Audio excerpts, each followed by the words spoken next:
Coucou la famille, bienvenue sur la chaîne, heureux de vous retrouver aujourd'hui pour une nouvelle vidéo. Bien sûr, avant de rentrer dans le vif du sujet, j'invite tous ceux et celles qui m'ont le contenu à liker et à partager la vidéo avec votre entourage.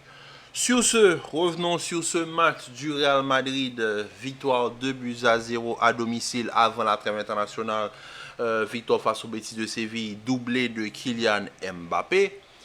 Alors, comment vous dire? Vous voulez quelle version? Vous voulez la version où on est ultra content, où on vante le Real Madrid, ou est-ce que vous voulez la version réaliste? Parce que sinon, il y a ces deux salles, deux ambiances. Ok? Donc, on va commencer rapidement par revoir le 11 de départ. On va pas faire de transition, ça va aller vite. À part, c'est l'équipe titulaire en général. Courtois dans les buts, Carvalho à droite, Mendy à gauche. Au niveau de la défense centrale, Rudiger, Militao. Au niveau du milieu de terrain, il n'y a que la titularisation de Ceballos qui change. Tchouaméni devant la défense, Valverde qui l'accompagne. Associé en attaque au trio, Mbappé, Vinicius, Rodrigo. Alors, il y a énormément de choses à dire. Donc, comme je vous l'ai dit, si vous voulez la version optimiste, la version où on est heureux, ok d'accord, doublé de Mbappé, 2-0, on ne perd pas à domicile depuis presque plus d'un an. Ça fait plaisir. Maintenant, ça c'était tout. Ensuite, on rentre dans le réalisme. Et le réalisme, c'est que le Real Madrid, ça fait peur. Je suis désolé. Hier, j'ai vu le Barça. Aujourd'hui, j'ai vu le Real. Le Real est deuxième à 4 points du Barça. Mais comment vous dire que je vois que le Barça, c'est même pas les grands frères, c'est même pas un concurrent. Le Barça, c'est une autre dimension. Je suis désolé. Et pourtant, vous savez que le Real, c'est mon club de cœur. Mais je suis désolé. Quand je regarde le Barça, quand je regarde comment joue le Barça, quand je regarde les mouvements qu'il y a au niveau du Barça, je regarde le Real, mais vous vous moquez de qui? Vous vous moquez de qui? La première période, c'était le Real Madrid ou c'était le... Hein? Il faut m'expliquer. C'est quoi ce jeu? Ça ne va... Il y a trop de déchets. Et en plus de ça, c'est un jeu statique.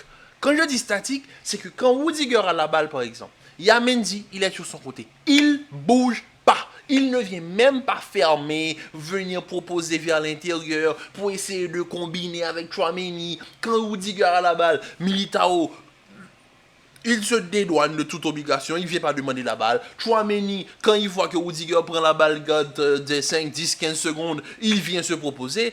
Mais c'est où le mouvement? C'est quoi ce jeu statique?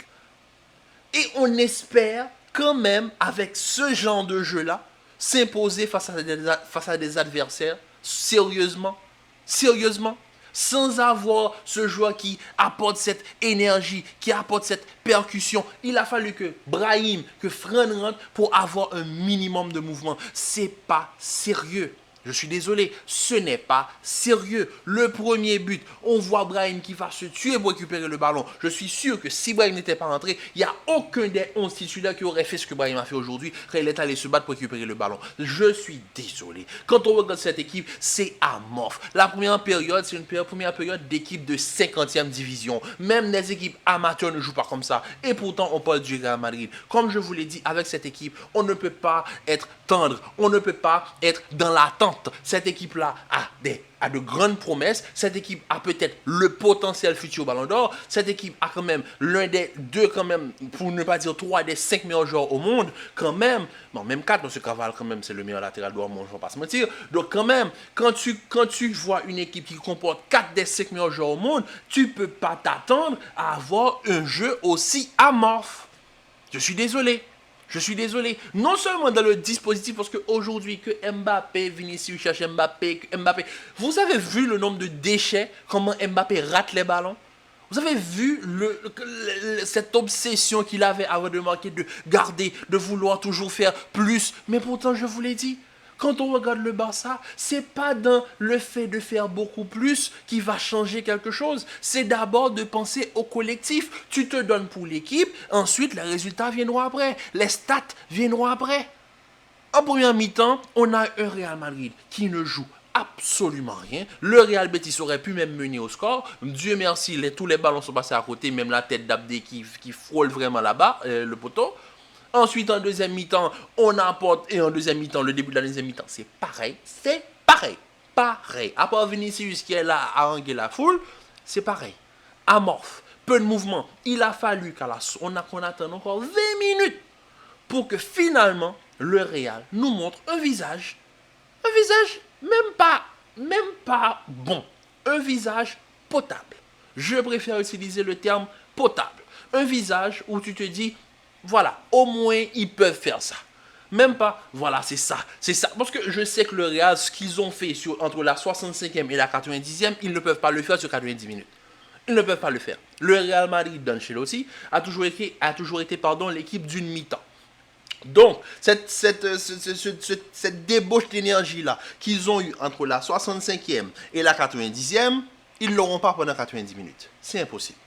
Donc, merci à l'entrée de Brahim Diaz, merci à Fran Garcia qui est en train de marquer son territoire, parce que quand même, Mendy cette saison... l'absence de Toni Kroos près de Mendy se fait ressentir. Ce stabilisateur-là qui aidait quand il y avait ce joueur-là qui était vraiment dans la zone. Donc Mendy pouvait vraiment être le défenseur. Mais quand là, il n'y a pas ce porteur, ce maestro, Mendy doit être un petit peu plus porteur sur son côté. Eh bien, là, on revoit les Mendy qui a 2-3 ans, qui quand même techniquement, je pense que pauvre est vraiment le mot adéquat. Techniquement, dans cette capacité de porter le ballon, de gérer, de faire le bon contrôle au bon moment, ça peine, hein? Ça peine. Et ça fait très mal. Parce que quand je vois le Real jouer, je vois le Real battre le Betis de Séville à la maison 2-0, et me dire que je fais un débrief et que je ne peux même pas être content, c'est à se poser les bonnes questions, en fait. On doit se poser les bonnes questions. Déjà, par rapport aux 3 de devant. Ok, il y a des améliorations. Les joueurs essaient de se trouver. Rodrigo, il essaie de faire ce qu'il peut sur son côté droit, même si de temps en temps il va à gauche. Mbappé, aujourd'hui, on voit qu'avec Vinicius, il y a cette alternance sur le côté gauche. Ça fait du bien. Vinicius, aujourd'hui, quand il a décidé finalement de retourner avec la coupe normale, on retrouve le Vinicius showman, le Vinicius qu'on aime.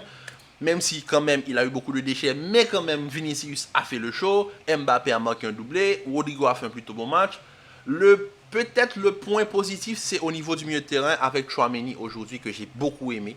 Tchouaméni qui pour moi a fait un très bon match du début jusqu'à la fin. Certes, c'était très statique comme je l'ai dit en début de vidéo, mais Tchouaméni était dans son rôle de récupérateur et aujourd'hui il a récupéré énormément de ballons, énormément de duels gagnés et franchement comme je l'ai dit, Tchouaméni pour moi au Real Madrid, quand il y aura le retour de Camavinga, si je suis Tchouaméni, je pense à une reconversion au niveau de la défense centrale. Tchouaméni est un très bon récupérateur, mais on sait très bien qu'il n'a pas cette capacité d'être dans le mouvement, d'être un joueur capable de porter le ballon. Camavinga, c'est plus ce profil-là. Donc je pense que si je suis Tchouaméni, je pense vraiment à une reconversion au niveau de la défense centrale. Sachant qu'il y a une pénurie de défenseurs au niveau du Real Madrid, afin d'éviter un recrutement et de s'assurer une place dans le futur, vu que Rudiger, on ne va pas se mentir, prend de l'âge. Pourquoi ne pas s'assurer une place au niveau de la défense centrale comme étant un prochain libéraux, tout comme Mascherano l'avait fait du côté du Barça dans les années 2000. Pourquoi pas ne pas penser à faire une reconversion plus bas sur le terrain? Parce que Tchouaméni aujourd'hui, je l'ai dit, a joué un très bon match. Et franchement, je suis satisfait de son match. Maintenant, Dani Ceballos. Ceballos aujourd'hui a été le titulaire. Ceballos, il a fait du Ceballos, quoi. C'est-à-dire que je m'attendais à quelque chose. Finalement, il va clouer le bec à tous ceux qui le critiquaient. Mais Ceballos, aujourd'hui, il nous a pondu un match moyen. Quand il devait porter la balle, il ne la portait pas. Quand il demandait des solutions, c'est pour vite remettre en arrière. C'était très peu de jeu vers l'avant. C'est compliqué. C'est compliqué. Et franchement, vous savez même pas à quel point ça me fait mal. On gagne 2-0 et on ne peut même pas se satisfaire du doublé de Kylian Mbappé. Comment vous dire? Comment résumer ce match d'une autre manière que décevant? C'est-à-dire que oui, on est content, parce que comme je l'ai dit, c'est 2 salles, 2 ambiances. Si on reste dans la version, on reste au niveau de la surface, on se dit 3 points, on rassure la 2e place avant la trêve internationale, on prend 8 points en début de saison, sur 9 points possibles, sur 12 points, on en prend 8. Voilà, on est 2e de Liga, à 4 points du Barça. Le Barça, ils doivent faire attention quand même, 2 faux pas, on leur passe devant, mais pour moi, faire les faux pas, ça va être très compliqué. Ensuite, tu te dis que des 3 joueurs de devant, Rodrigo a marqué, Vini a marqué et Mbappé a marqué avant la première trêve internationale. Valverde est le meilleur milieu de terrain du Real Madrid. Est-ce que c'est étonnant? Non. Carval continue à faire son travail sur le côté droit. Rudiger s'impose comme étant toujours l'un des meilleurs défenseurs. Militao retrouve un peu de ses couleurs. Tchouaméni termine cette première partie de saison dans une bonne forme, en récupérant, en jouant un très bon match. Ça fait plaisir. Voilà. Hendrick, qui, à chaque fois qu'il rentre, apporte un danger. Tu dis, ok, il y a des bonnes choses à voir. Maintenant, c'est à approfondir. Parce que là, je suis désolé, quand tu regardes les autres équipes, quand tu regardes par exemple Liverpool ce matin, qui a littéralement marché sur Manchester United, quand tu regardes le Chelsea de Maresca, quand tu regardes le City de Guardiola, quand tu regardes le Barça de Flick, tu te compares à eux, tu peux te sentir petit. Et tu t'appelles le Real Madrid quand même. Et ça, c'est très difficile à concevoir. Parce que aujourd'hui, je regarde le match. J'ai aimé certaines choses. Quand Kylian marque le but, je me sens soulagé. Quand je vois qu'il prend son penalty pour tirer le deuxième, je me sens soulagé. Même s'il était encore un tout petit peu crispé. Parce que imaginons qu'il rate et ensuite le Betis s'égalise. La presse ne va pas le rater. Donc quand même, il le marque. Ça fait du bien pour son moral. Au retour de trêve, on va affronter la Sociedad et Stuttgart d'affilée en Ligue des Champions. Donc comment vous dire que la reprise va être très très très très agressive pour le Real Madrid. Donc je pense que avant d'aller en trêve internationale, finir sur une bonne note, c'était la bonne chose à faire. Mais ne vous inquiétez pas, demain, on reviendra, on fera une vidéo concernant les premiers matchs du Real Madrid cette saison et je vais donner mon avis par rapport à Ancelotti, par rapport à cette équipe parce que je pense que ce qui est en train de se voir là en début de saison, il faut une analyse plus approfondie. En tout cas, on va terminer sur le cas MVP. Au moins, on va nommer les MVP du match. Donc, passons directement à la section MVP. Donc, au niveau des MVP, on va pas se mentir, du côté du Real Madrid, c'est Kylian Mbappé. Avec son doublé, il termine l'homme du match. Mais pour moi, le vrai MVP, le vrai joueur qui a dynamité cette équipe, c'est Brahim Diaz. Pour moi, Brahim mérite ce titre d'MVP. Son entrée a fait énormément de bien. Il a été ce joueur-là, pour faire le parallèle du côté du Barça, il a été le Rafinha du Barça, ce joueur qui donne énormément au niveau de l'attaque, qui court beaucoup, qui se donne pour le collectif. Et ça fait du bien. On voit quand il y a ce joueur-là qui dynamite l'attaque avec les 3 de devant qui sont parfois qui sont trop prévisibles à mon avis. Donc quand tu amènes un Brahim à ce lot, ça apporte ce côté dynamique et ça fait du bien. Vinicius aussi aurait pu mériter ce titre de MVP. Et pour moi, du côté du Betis de Séville, il y a l'ancien défenseur du Real Madrid, Diego Llorente. Llorente a fait un superbe match, même s'il y a une main qui aurait pu être sifflée, parce qu'il y a effectivement un penalty qui n'a pas été sifflé pour le Real. Donc, vu la main de Llorente, parce que la main était détachée, mais on ne siffle pas penalty, mais c'est pas grave, le Real gagne 2-0. Mais quand même, Llorente a fait un très bon match de football aujourd'hui. Et franchement, ça fait plaisir de revoir un ancien de la maison, surtout quand il brille face au Real Madrid. En tout cas, la famille, prenez soin de vous, commentez, likez, partagez, restez en paix, en santé. Et on se dit à très vite pour une nouvelle vidéo. Peace.